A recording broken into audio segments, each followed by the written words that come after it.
thing in your nightmare, that thing that's holding you back, that thing that's dragging you down, that thing is you.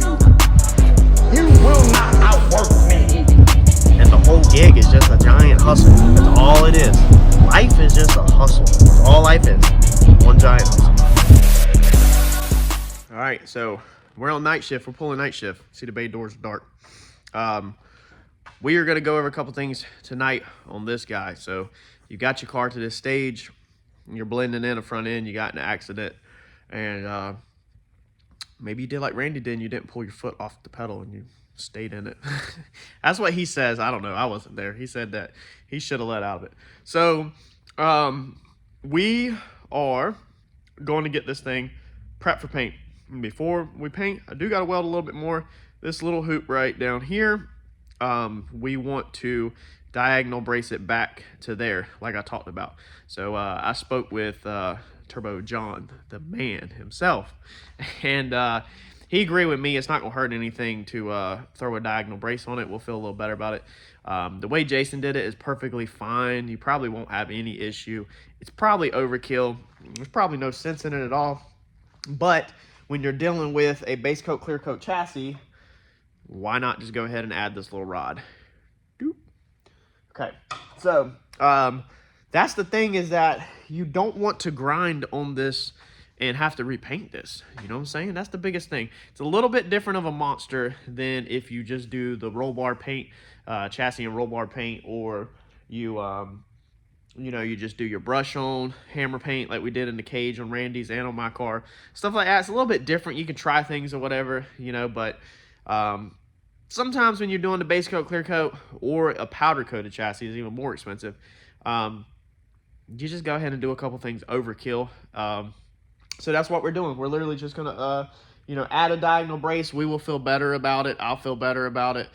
Putting paint on it, you know, also any flex could cause paint cracking and stuff like that. So it's not gonna get in the way of anything. We're gonna chunk a diagonal brace on that, get that squared away, and then we are going to finish prepping this out for paint. Let me show you some stuff real fast.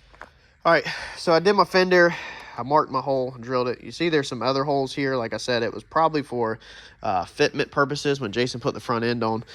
We're not going to take care of the other holes right now because I just don't want a hard line across the top of this. I'm going to dab them with paint probably, but I think it'll be fine. If anything, maybe we'll put some vinyl up here or something. I don't know if Randy wants to. I don't know. It's not my car, man. So I'm just blending the front out. I'm going to at least touch up these other holes with some red paint, but we're not going to sit here and re-base coat, clear coat the top right now. We'll catch you with engine bay because you got to stop somewhere. You can't, you know, you can't just do everything. Just like when we redo the engine bay, it would be nice to seal up all these holes. Is that a run? No, that's a crack. That's paint cracked. So it'd be nice to grind all these out and fill in all these holes whenever we repaint this whole entire car. But for right now, all we're going to do is just blend out what we need to from the accident, and we're going to go ahead and fix these. Randy didn't even want these done, but I don't see no reason why not, especially since I'm going to be right here at it. I sanded the top with 320 grit. We're just going to face tape across. Everything's a face tape, so if y'all been watching the videos, you understand back tape and face tape now. We'll back tape these holes, and then same thing on the other side with the cowl. We'll go ahead and catch them, face tape, back tape. On my front end up here, okay? So the other day, me and Eddie worked on this for a little while. I have sanded out in here. I got to take this off just to get this out of my way. And I have sanded up to here, and I stopped right here. And then I went up there because we had paint gouges and mess-ups right there. So all of this is done with 180 grit. I'm not worried about going anything finer than 180. And then Eddie has come down through here and done all this with Scotch spray. So he did all of the new tubes with a scuff pad. So everything's been scuffed up, ready for epoxy primer. We are going to put epoxy primer on it. And the same thing over here. All of this gouged up, boogered up paint. I took 180 grit to it on the DA, and then I took it by hand and did the tube all the way around. So I still have more left to do. I got these to do, this to do, and then obviously I didn't do right here. Actually, John called me when I was in the middle of this. So John, if you're watching this, you interrupted me. Perfectly fine. Everybody wants to have Turbo John calling them. That's pretty amazing. But I got to finish scuffing it out, but I'm not going to finish before I tape Here's why. This is the trick here. This is the little secret I'm gonna let y'all in on. When you're doing a blend in like this, your brain is gonna say one thing and you're gonna think one thing, and when it's time to actually make it happen with plastic and masking tape and masking paper, you're gonna be like, holy crap, this is a million times harder than I thought it ever would be. Okay, for instance, this little rail right here. Now, this is not maybe necessarily correct, but let me just give you an example. You say, well, we're just going to paint inside here. Okay, we're not going to paint the face or not like that. Well, normally we'll back tape. Where are we going with our back tape? We have to get 360 of this bar. Now, more likely, if we back tape this, we could roll on up and over the wheels. But you kind of, as you're masking it, things change. Trust me, whenever you are trying to mask it up, you're like, man, I wish I would have not sanded that far. So I've literally only sanded out to a little past the damaged areas. This one right here, I knew that we'd probably more likely catch this whole thing. I'm thinking we're going to catch from this bar forward is what I'm thinking. But you can see I'm not confident in that, and I have not sanded that bar. And I will not sand that bar until it is taped. If we do that bar, we probably won't. Watch, probably change. Actually, it would be easy to change because I could back tape this and then tape to that and then hard line up and around this. So I mean, yeah, I'm already changing just talking to y'all.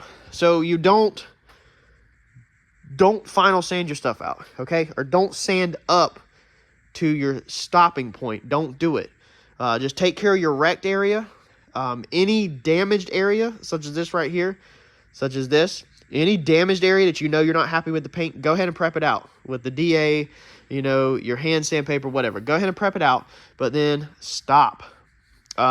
We need to catch this right here, but I don't know if I'm going to catch this. Need a little bit right here, but we might just hand brush that. Randy said he's cool with if I need to hand brush some stuff, to hand brush some stuff. Or we might airbrush it. So that's the biggest thing is, trust me, don't get ahead of yourself and make your job harder than it has to be, because it's probably going to change. So what we're going to do is we're going to get in here and we're just going to start masking. We're going to start masking. So sometimes when I also start masking, sometimes I change, rip it off, stuff like that. So I'll probably throw y'all on a time lapse, and I got to get these little pieces off the front. Like I said, weld my diagonal piece, and then I'll probably throw y'all on time lapse, and we're just literally going to start figuring this out. So let's get at it. We got to do some welding, and then we're going to do some taping. And that's, by the way, that's the only goal for tonight. The big thing, it is Wednesday night. Probably going to miss Turbo John's live chat. If y'all don't know about that, John does a live chat every weeknight. Go to his channel, join, and you get inside access to that. But if I got to at least get this welding done, and I got to at least get this thing masked up is where I want it. It's on rollers, so it can easily be rolled into the booth tomorrow with masking paper and tape all over it, plastic. If I can get it masked up and everything, I'll be solid. That means Thursday night, it's paint time. So all we have to do is primer and then roll right into the paint. The thing with primer is you've got, I think, a 10, 15, 20 minute window. You mix it, and you got to let it sit. Then you shoot it. You got 15 minutes, I think, between coats. So hopefully we'll just get one coat. One coat should be fine. And then you would have 30 minutes, I think it is, before we can paint on top of it. 15, 20 minutes, 30 minutes. Before we could paint on top of the epoxy primer. So if you add that up, let's just round it up. That would be 20 minutes before, 20 minutes after your first coat before you paint on top of it. So that right there is 40 minutes.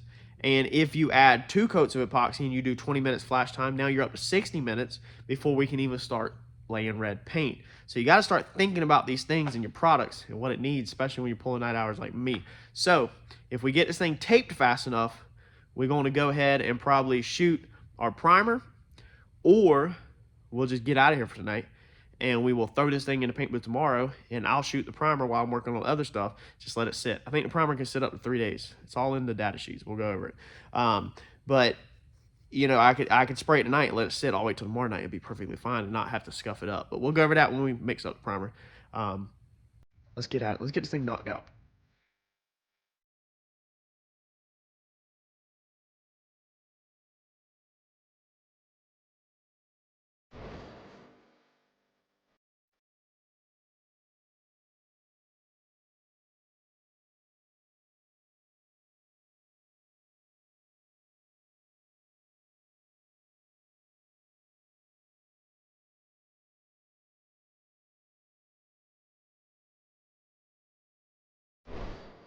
All right, pretty simple enough. Not the prettiest welds, a little bit of boogers. Grinded this side out because it got a little fat. Yeah, y'all, I'm not a welder, but you don't see none of this. That's not terrible. But it works. It's all welded up. It's all good. So that's braced back. That's way stronger now, way stiffer. So that's good to go. Now we're gonna get it taped.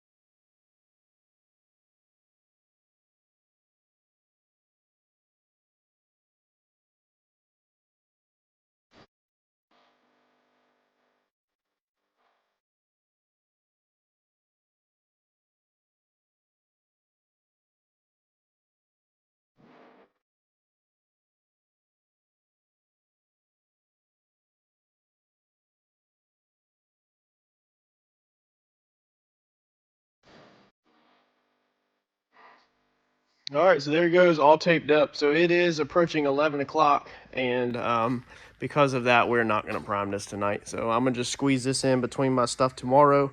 The only thing we got left to tape up is the Maven mount. And actually, let's go ahead and see if we can do this one-handed. Hold on a second. Voila, movie magic. Tape that up. I know what happens with that. As soon as that come out of my mouth, I was like, what happens with that is I get done recording. Y'all know we go mix the paint.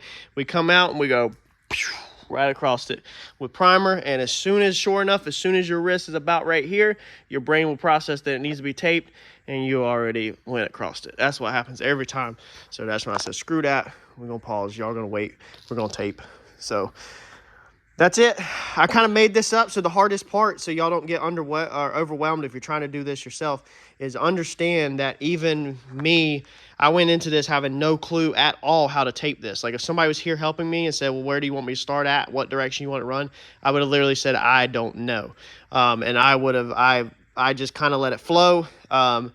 Whenever you're trying to mask an item sticking out, okay, and you're trying to mask behind the item, obviously you have to cut. You have to cut somewhere. So in this situation, obviously, if you think about it, kind of is what I did. I knew that if we had a blanket laid across here, we probably wanted to make a cut here, and we wanted to make a cut here so that we could take this piece, wrap down like that.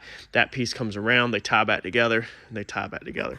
And so that's kind of how my brain did. That's the reason why we have these stripes of tape down the side, is that's where the plastic connected back together. I know time lapse kind of shows stuff fast, so that's why I was just, there's got to be somebody out there that's watching this video that's overwhelmed about taping their stuff up. And this is the guy that I want to help, not the guys that already know everything. So that's it. Plastic is pretty easy. We've got videos also in the Chicago Grudge Car. You need to check that playlist out, Chicago Grudge Car. We went over pretty much how to paint your whole race car, from how to mask, how to back tape, how to face tape, how to drop plastic, how to prime, how to sand, how to do Zeus rails. I mean, dude, everything on how to do your race car is in the Chicago Grudge Car playlist. That is the playlist for you. These little pieces on the side, we'll hit these with some rattle can primer probably, or a little, red spray paint or something. I'm not really worried about them Zeus tabs. I'm not gonna worry about catching them. But yeah, that's it, man. When I first started, so I dropped my plastic. I tucked it, so I always tuck it. You always want to make sure you have enough loose plastic. If you try to do something across and you don't account for looseness, then what will happen is you won't have enough plastic. If you run in a situation where you don't have enough plastic to go from point A to point B, just tape it up and then put paper in there, just mask up with paper. Plastic is nice to use, but sometimes it takes a little bit of thinking, knowing that you're going to have enough to pull stuff tight, so you have to make some extra. So all I did, started out, was I tucked it down the sides of the motor, so I had some play, and then I back taped my inside of my frame rail, and then that's where we went first. So I made my cut there. We started literally just walking it there, and then we walked it around the mid plate, and then we walked it up.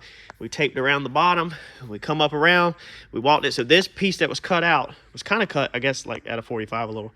It goes around, the cut line goes around, goes under the frame rail, the cut line goes there, and I just kept pulling the plastic up and just touching it, you know, to my back tape, and it goes up there, it goes there, and then it goes down there and reconnects. So that's literally, that's your razor blade cut line, is it wraps all the way around like that, and that ties into the side plastic.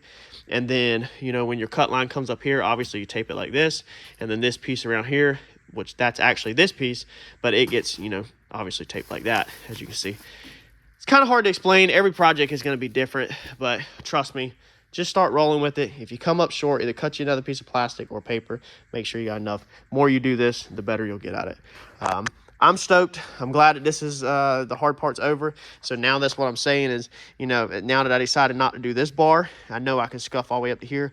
We will go back with some tape and tighten up these corners so they're not squares. We want this to be circular around this weld. And then obviously I had no clue if I was going to paint in here or not, and I decided to paint because it worked easier. So we're going to sand, you know, scuff all that out. We'll scuff all the shiny stuff up so that the paint will adhere to it. So yeah, that's next is going to be shooting primer, shooting paint, and then the roller should be done, and we're going on to the front end. Go ahead and drop a comment below right now if you got any questions, you need any help on any of these front ends, which sadly I'm running a couple videos ahead of y'all, or a couple days ahead of y'all. The way these videos are actually, I think right now 2 days behind. But drop a comment so I can help you out, so the next project I do, I can maybe touch on the piece that you were hung up on, or piece you were struggling with, y'all. Smash that bell button if you already haven't. Sit tight. We're gonna get primer on this thing tomorrow.